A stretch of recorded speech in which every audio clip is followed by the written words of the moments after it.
El cuerpo humano es una máquina maravillosa de precisión, casi nunca nos detenemos a pensar. Está formada por 20 o 30 trillones de células que trabajan de una manera concertada, de tal manera que la buena salud es el resultado de la sinergia, o sea, del trabajo coherente de todas y cada una de esas células. Como cualquier organismo viviente, cada una de nuestras células necesita agua, necesita nutrientes y necesita oxígeno. Pero ¿qué recibe también en los tiempos modernos?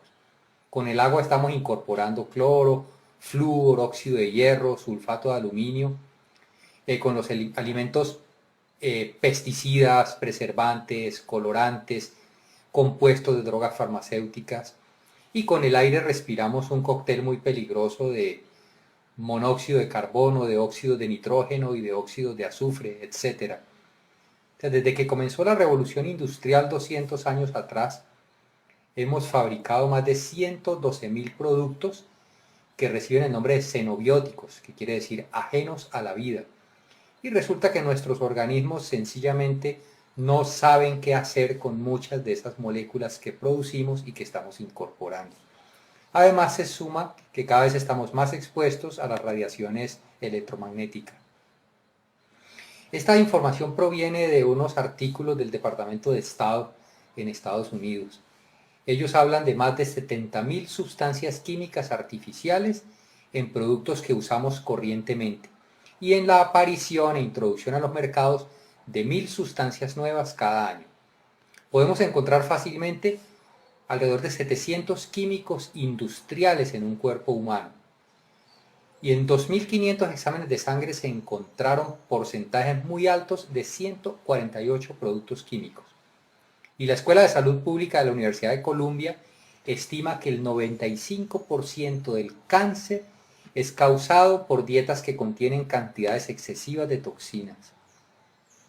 Por un lado, estamos incorporando tóxicos. Es la moraleja de hasta dónde hemos avanzado. ¿Qué ocurre a nivel celular dentro de nosotros?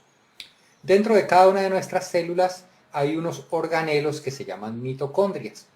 En esas mitocondrias se produce el combustible celular, que se llama adenosíntrifosfato, ATP. ¿A partir de qué? A partir de los metabolitos simples. Los metabolitos simples son simplemente los nutrientes que vienen de toda la digestión de los alimentos. Nosotros consumimos carbohidratos, consumimos proteínas, consumimos aminoácidos. El estómago, los ácidos del estómago y el proceso digestivo convierten, o sea, desmontan todas esas moléculas en moléculas más sencillas, las entregan a cada una de las células y a partir de esos metabolitos simples, como se conocen, las mitocondrias fabrican ATP, que es simplemente la gasolina de las células. El ATP es la principal forma de energía que utilizan las células para realizar su trabajo biológico. Podemos decir de una manera más o menos metafórica que nada al interior de la célula se mueve sin ATP. Es decir, el ATP proporciona la energía para el trabajo biológico útil de cada una de las células. La molécula de ATP está formada por una base nitrogenada que se llama adenina, que está unida al carbono 1 de un azúcar que se llama ribosa, y ese azúcar que se llama ribosa en su carbono 5 enlaza 3 grupos fosfatos de alta energía. ¿Qué nos interesa retener en nuestra mente en este momento? Que la molécula de ATP, que es la forma de energía utilizada por las células, contiene, entre otras cosas, un azúcar que se llama ribosa. La palabra ribosa es simplemente un acrónimo del Instituto Rockefeller de Bioquímica y la descubrió y la describió Phoebus Lejeune durante sus estudios sobre el ADN. ¿Qué pasa con la ribosa? En presencia de ribosa, o sea, si tenemos suficiente ribosa dentro de nuestras células, los depósitos de ATP se recargan muy rápidamente. La ribosa es una sustancia natural extremadamente segura. ¿Para qué es indispensable también la ribosa? Para la síntesis de los ácidos ribonucleicos. Recordemos en el colegio que veíamos que el RNA y el DNA o el ADN, el ácido ribonucleico y el ácido desoxirribonucleico. ¿De qué se encargan estos ácidos en el interior de las células? El ácido ribonucleico es el transmisor de la información. Las células necesitan comunicarse entre ellas. Por ejemplo, llegan los mensajes a través de las hormonas sobre hay que madurar sexualmente, le llegan a una niña, por decir un ejemplo, a los 14 años. Y hay todo un trabajo orquestado que empieza a ocurrir en su organismo para que tenga lugar la maduración de esa joven. Esos mensajeros de información son los ácidos ribonucleicos. Y ahora, toda la información genética, que es donde están guardadas todas las instrucciones de funcionamiento de las células, todo lo que transmitimos a nuestros hijos, están configurados en el ADN. Entonces, la ribosa es fundamental para mantener la integridad de estos ácidos nucleicos.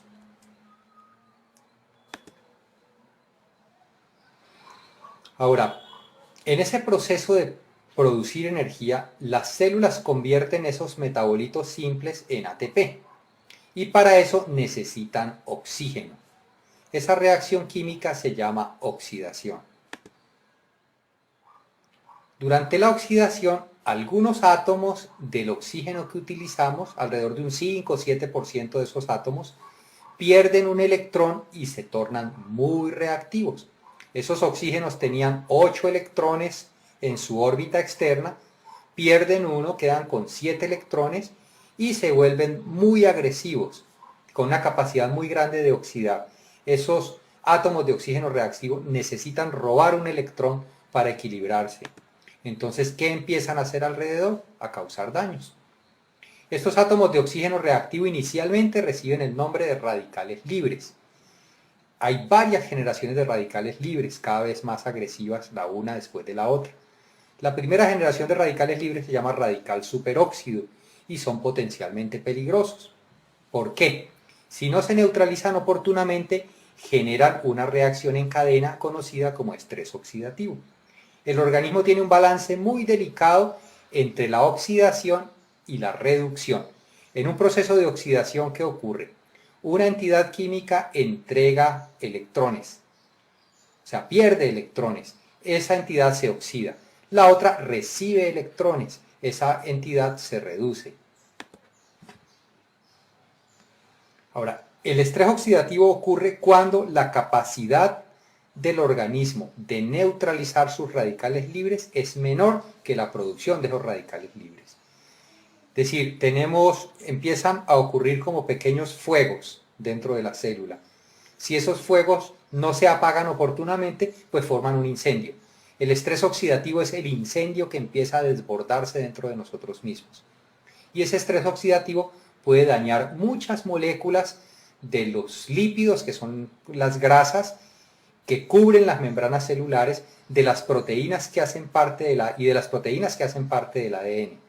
O sea, esos átomos de oxígeno reactivo que se conocen con el nombre de radicales libres y que empiezan a generar otros radicales libres más agresivos, le roban electrones a todas las estructuras del ADN y de las membranas celulares y empiezan a ocasionar daño en nuestro interior, daño celular.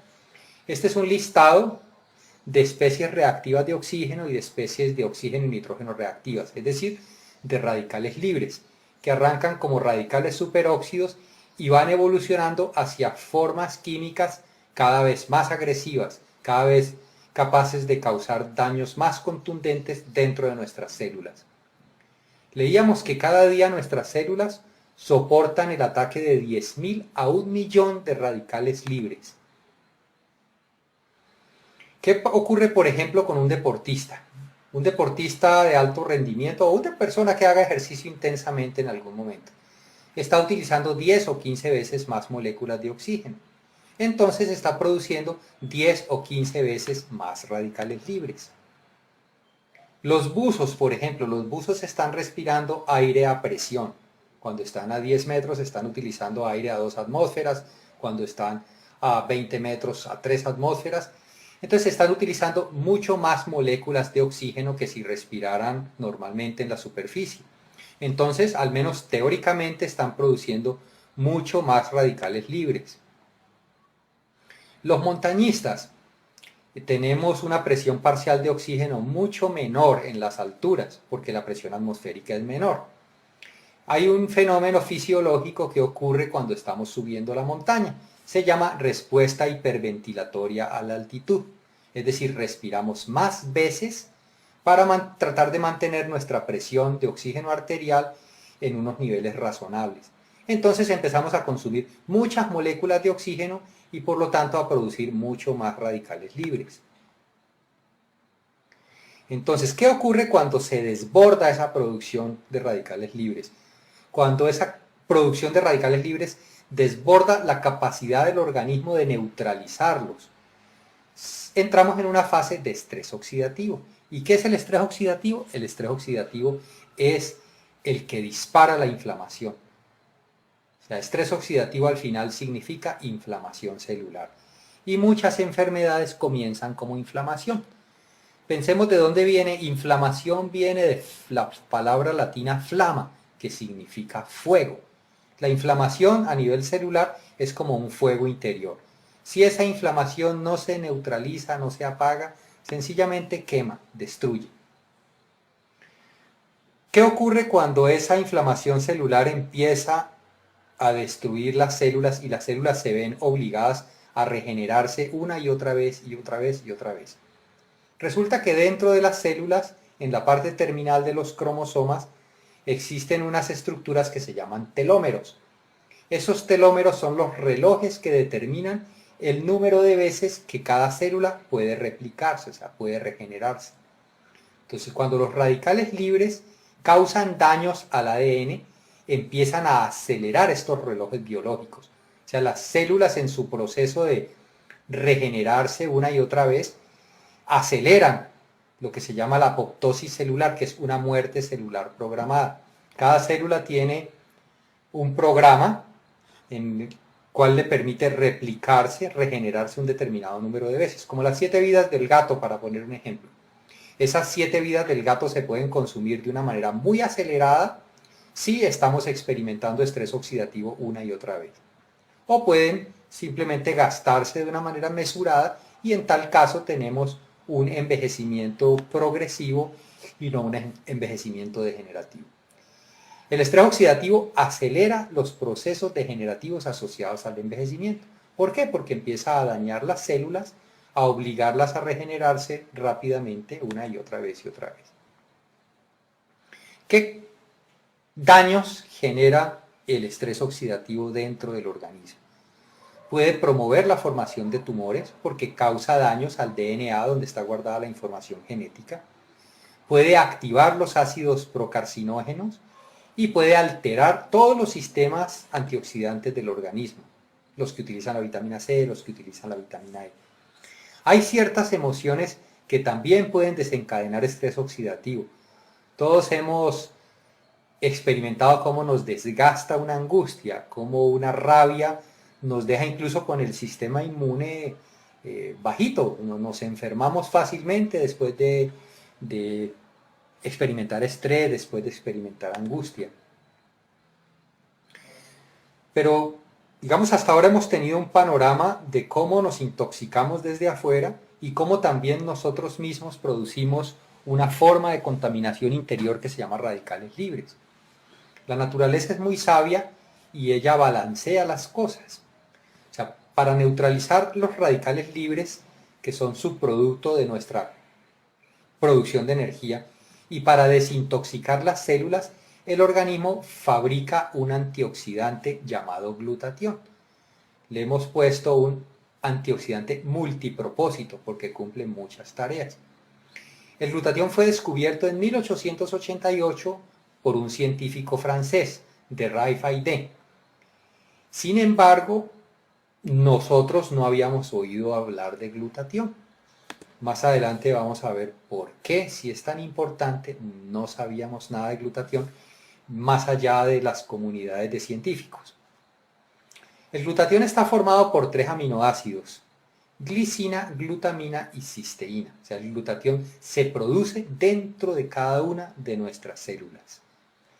De esos 3 aminoácidos, glicina, glutamina y cisteína, la cisteína es escasa y es rara en los alimentos. ¿Qué hace el glutatión?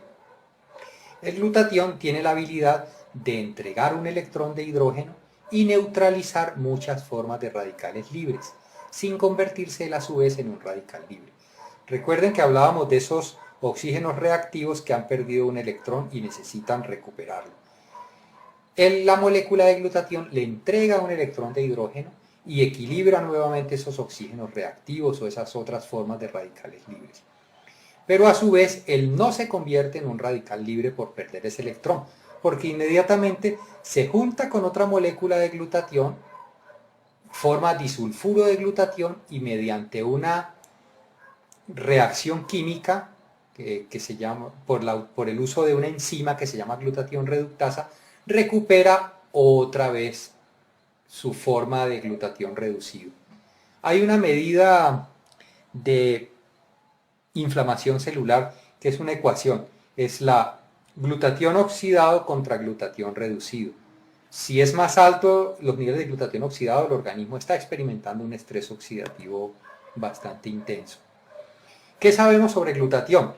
Les contaba que no habíamos oído hablar de glutatión la mayoría de nosotros, pero sí habíamos oído hablar sobre vitamina C, sobre vitamina E. Por eso me sorprendió tanto cuando empecé a consultar la literatura biomédica. Hay una página en internet que se llama PubMed, donde se reseñan todos los artículos que producen los distintos grupos de investigación alrededor del mundo. Resulta que ayer hicimos la última consulta y hay sobre glutatión 102.880 artículos científicos. ¿Qué nos dice esa cifra? Si la comparamos con las cifras de investigación de antioxidantes, estos son datos de ayer, resulta que tenemos 102.309 artículos sobre glutatión. Y sobre vitamina C y sobre vitamina E, todos hemos oído hablar de la vitamina C y de la vitamina E, solamente hay 48.000 y 34.000 artículos respectivamente. ¿Por qué la medicina ha estudiado tanto el glutatión? ¿Por qué es tan importante? Entonces, permítanos compartir algunas habilidades del glutatión. ¿Qué hace el glutatión dentro de nuestro organismo? Resulta que el glutatión reduce las moléculas de hemoglobina para que recuperen su habilidad de transportar oxígeno a las células. Aquí reducir no significa hacer menos. Reducir es la contraparte de la reacción química de oxidación y reducción. Recuerden que en una reacción de oxidación, una entidad entrega electrones y otra entidad gana electrones. El que pierde electrones se oxida, el que gana electrones se reduce. Las moléculas de hemoglobina que están en los glóbulos rojos se encargan de tomar oxígeno desde los pulmones y repartirlo a todas y cada una de las células, y de tomar dióxido de carbono, que es un subproducto del metabolismo, de todas y cada una de las células y sacarlo nuevamente hasta los pulmones para que pueda evacuarse durante la expiración. Resulta que en este ciclo de tomar oxígeno, repartirlo, recibir dióxido de carbono y evacuarlo, las moléculas de hemoglobina sufren unas transformaciones. El glutatión es el que se encarga de que estas moléculas vuelvan a estar disponibles para transportar oxígeno en cada ciclo.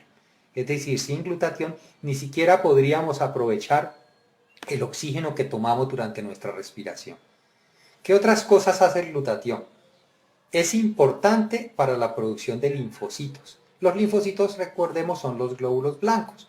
Podemos producir un glóbulo blanco, dura digamos media hora o 2 horas máximo. Se producen todo el tiempo en el organismo y son nuestra primera línea de defensa contra los virus y contra las enfermedades. El glutatión es fundamental para que los glóbulos blancos, para que los linfocitos puedan cumplir con sus tareas. Y es importante para regular, para mantener óptima nuestras funciones inmunológicas. Una habilidad que nos llamó mucho la atención sobre el glutatión es que ayuda a evitar la oxidación de las grasas y por lo tanto la formación de placas en las arterias. Resulta que cuando las arterias se irritan por estrés oxidativo, empiezan a fijar grasa en las paredes. Empiezan a formar grasas a partir de lipoproteínas de baja densidad como el colesterol y los triglicéridos. Esas placas de grasa empiezan a estrecharlas y a impedir el paso eficiente de la sangre, y son las causas de los accidentes cardiovasculares y cerebrovasculares. La otra cosa que ocurre es que en esas paredes irritadas de las arterias empiezan a formarse ateromas, que son depósitos de grasas oxidadas que en cualquier momento se revientan y producen coágulos. Entonces, ¿qué hace el glutatión? En un organismo con niveles óptimos de glutatión, las grasas no se oxidan y sencillamente los excesos de grasa se evacúan. En un organismo con niveles bajos de glutatión, las grasas se oxidan fácilmente y empieza a ocurrir este fenómeno de formación de ateromas, de obstrucción de arterias. Y si nos ponemos a mirar cuáles son los índices de mortalidad más altos, las causas de muerte más altas en Estados Unidos y también en nuestros países de América Latina, los infartos cardíacos o los accidentes cerebrovasculares están en primera línea. Otra habilidad del glutatión. Al combatir el estrés oxidativo, el glutatión disminuye los procesos inflamatorios. Habíamos visto que los procesos inflamatorios arrancaban como estrés oxidativo. El glutatión mejora el rendimiento deportivo porque disminuye los tiempos de recuperación y permite entrenar de una manera más intensa. El glutatión también combate la formación de ácidos carcinogénicos, retarda la formación de tumores y suaviza los efectos de la quimioterapia y de la radioterapia. El glutatión también ayuda a disolver la mucosidad y disminuye la inflamación de las vías aéreas en enfermedades obstructivas crónicas como el asma o como la bronquitis. El glutatión también ayuda a neutralizar los radicales libres que son producidos por la combustión del tabaco, por el humo del tabaco, y contribuye a desintoxicar fumadores. El glutatión desacelera los procesos de envejecimiento porque simplemente disminuye el estrés oxidativo y de esa manera puede contribuir a mejorar muchos signos y síntomas de algunas enfermedades neurodegenerativas propias de la vejez como Alzheimer, Parkinson y esclerosis múltiple.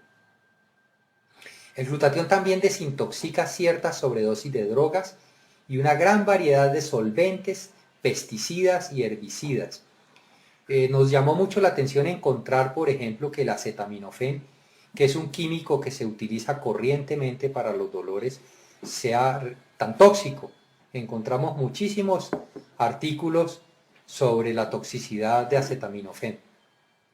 El glutatión también tiene la habilidad de quelatar metales pesados. Quelatar es como hacerlos inertes químicamente. Estos metales pesados como el mercurio, el cadmio, el arsénico y el hierro se acumulan en los tejidos. El glutatión los saca, los hace solubles en agua y facilita su excreción. Ahora, con un suministro adecuado de glutatión, los investigadores que desarrollaron maneras eficaces de incrementar los niveles de glutatión encontraron mejor respuesta al estrés oxidativo inducido por el síndrome de inmunodeficiencia adquirida o SIDA. Con niveles elevados de glutatión también se restauran algunas funciones del hígado y se mejora la protección contra las complicaciones de la diabetes. El glutatión tiene la habilidad de contrarrestar los efectos dañinos de los acetaldehídos que son producidos por el metabolismo del alcohol y que son los que causan la mayoría de los daños a largo plazo. El glutatión ayuda a evitar el cansancio y el dolor muscular que son característicos del síndrome de fatiga crónica. El hígado, los pulmones, el corazón y el cristalino son los órganos donde más glutatión se produce, se almacena y se recicla. La buena salud del cristalino depende de tener buenos niveles de glutatión en el organismo. El glutatión también protege contra la inflamación por gastritis, úlceras estomacales, pancreatitis y procesos inflamatorios de los intestinos, incluyendo las colitis ulcerativas y una enfermedad autoinmune que es la enfermedad de Crohn. La buena salud durante el embarazo y el parto y la lactancia requiere también niveles muy altos de glutatión. Una habilidad muy interesante del glutatión es que contribuye a proteger los tejidos del cerebro, previniendo los daños por radicales libres. El glutatión se encarga de reciclar la vitamina E, que es la que tiene la habilidad de reducir la acidez del cerebro. Ahora, el cerebro es el órgano que más recibe el ataque de radicales libres porque es el que más consume oxígeno y por lo tanto el que más radicales libres produce. La mala noticia es que nosotros producimos, nuestro organismo, cada célula nuestra produce niveles óptimos de glutatión hasta que tenemos alrededor de 20 años. A partir de allí empezamos a producir cada vez menos glutatión, más o menos un 10 o 15% menos por década, un 1% menos por cada año. Mientras tanto, los niveles de estrés oxidativo suben. A medida que nuestros niveles de glutatión disminuyen, estamos más susceptibles al ataque por radicales libres y al ataque por los tóxicos que estamos incorporando cada día. Hay otros factores que contribuyen al agotamiento del glutatión, como nuestra exposición a toxinas, a oxidantes, a drogas, a sustancias xenobióticas, los procesos de envejecimiento, la inflamación crónica, las infecciones como el SIDA, la hepatitis, las enfermedades crónicas degenerativas, la polución, la pérdida de sueño, el estrés y el alcohol. Y un efecto que no podemos subestimar es nuestra exposición a las radiaciones. Estamos tan expuestos a las radiaciones que nuestras células reciben todos los días un bombardeo constante. Y ese bombardeo tiene la habilidad, tiene la capacidad de desconfigurar algunas moléculas, de hacerles perder electrones, finalmente de producir radicales libres. Todos usamos televisores, dispositivos de comunicaciones, hornos microondas, etc. Muchas de estas radiaciones ionizantes pueden contribuir a generar radicales libres. Un factor que no podemos subestimar es lo que está ocurriendo con las dietas. Las dietas inadecuadas, especialmente el consumo de refritos hechos con aceites hidrogenados, puede causar estrés oxidativo. Y estas dietas acidifican y provocan inflamaciones en el organismo. Los estudiosos de nutrición han empezado a llamar estas dietas inflamatorias.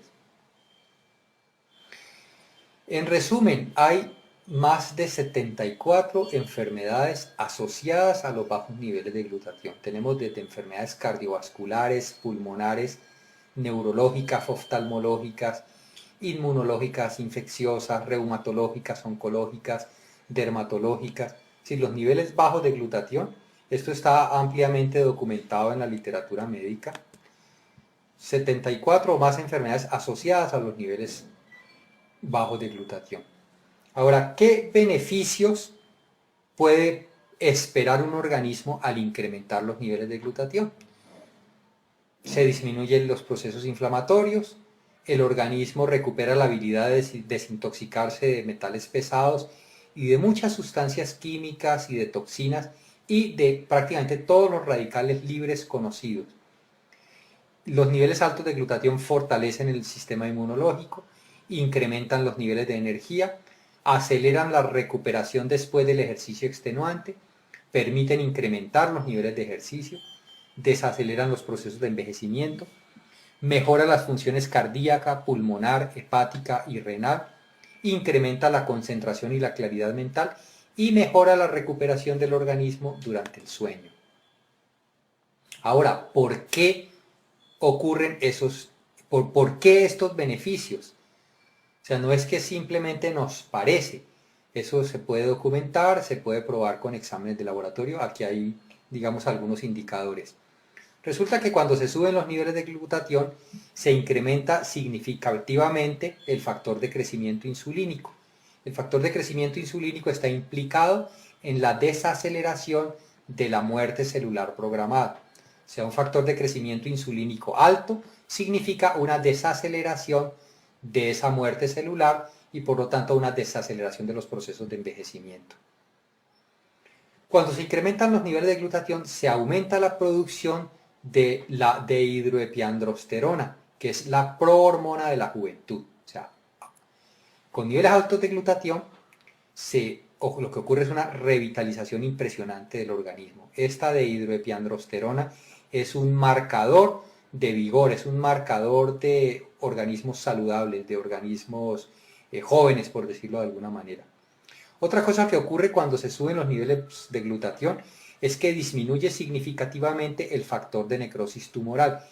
El factor de necrosis tumoral es un indicador de inflamación. Si yo subo los niveles de glutatión, inmediatamente todos los marcadores de inflamación disminuyen. Otro marcador de inflamación, o sea, una sustancia implicada en los procesos inflamatorios, es la proteína C reactiva. Con niveles altos de glutatión disminuye la presencia de la proteína C reactiva.